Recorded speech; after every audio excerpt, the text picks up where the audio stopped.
বন্ধুরা, আপনারা মোবাইল স্ক্রিনে সোশ্যাল মিডিয়ার প্রোফাইল, গ্লাস আইডি কার্ড যে ছবিগুলো দেখতে পাচ্ছেন, এই ছবিগুলো বর্তমানে প্রচুর পরিমাণে ভাইরাল এবং ট্রেন্ডিং এ রয়েছে। তো আজকের ভিডিওতে আমি আপনাদেরকে দেখাবো কিভাবে এআই এর মাধ্যমে এরকম ফটো জেনারেট করতে হয়। আপনারা এরকম ফটো ২ ভাবে জেনারেট করতে পারেন। একটা হচ্ছে আপনারা প্লে স্টোর থেকে বিং অ্যাপস এর মাধ্যমে কাজ করতে পারেন। আবার আপনারা ক্রোম ব্রাউজার থেকে সাইটেও কাজ করতে পারেন। তো সর্বপ্রথম আমি আমার মোবাইলের ক্রোম ব্রাউজারে চলে যাচ্ছি। আপনারা চাইলে অ্যাপস দিয়েও কাজ করতে পারেন। বন্ধুরা, ক্রোম ব্রাউজারে আসার পর আপনারা এখানে সার্চ বারে লিখবেন being image creator. Being image creator লিখে সার্চ করবেন। এখান থেকে একদম উপরে image creator from Microsoft designer এটাতে ক্লিক করবেন। এখানে আপনাদেরকে একটা প্রম্পট লিখতে হবে। তো এই প্রম্পটটা আমি আমার এই ভিডিওর ডেসক্রিপশন বক্সে দিয়ে রাখবো। আপনারা সেখান থেকে কপি করে এখানে পেস্ট করে দিবেন।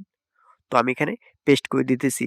আর এখানে যে জায়গায় সাইডি এডিটর লেখা আছে সেখানে আপনারা আপনাদের নাম লিখবেন কিংবা চ্যানেলের নাম লিখবেন। তারপর আপনারা এখানে ক্রিয়েটে ক্লিক করবেন। ক্রিয়েটে ক্লিক করার পর আপনারা এখানে কিছুক্ষণ সময় ওয়েট করবেন। তো বন্ধুরা, দেখতে পাচ্ছেন মাত্র কয়েক সেকেন্ডেই এখানে social media ID card photo generate হয়ে গেছে। এখান থেকে আপনারা ইমেজের উপর ক্লিক করবেন। তারপর নিচের দিকে 3 ডটে ক্লিক করবেন। এরপর ডাউনলোডে ক্লিক করবেন। তাহলে আপনাদের এই ছবিটা গ্যালারিতে সেভ হয়ে যাবে। তো বন্ধুরা, এখানে আমি ফটো জেনারেট করেছি ইউটিউব প্রোফাইলের জন্য। আপনারা চাইলে ফেসবুক, ইনস্টাগ্রাম, টুইটার, স্ন্যাপচ্যাট এগুলোর জন্য করতে পারেন। এখানে যে জায়গায় ইউটিউব লেখা আছে, আপনারা যদি ফেসবুকের জন্য করতে চান ইউটিউবের জায়গায় ফেসবুক লিখবেন।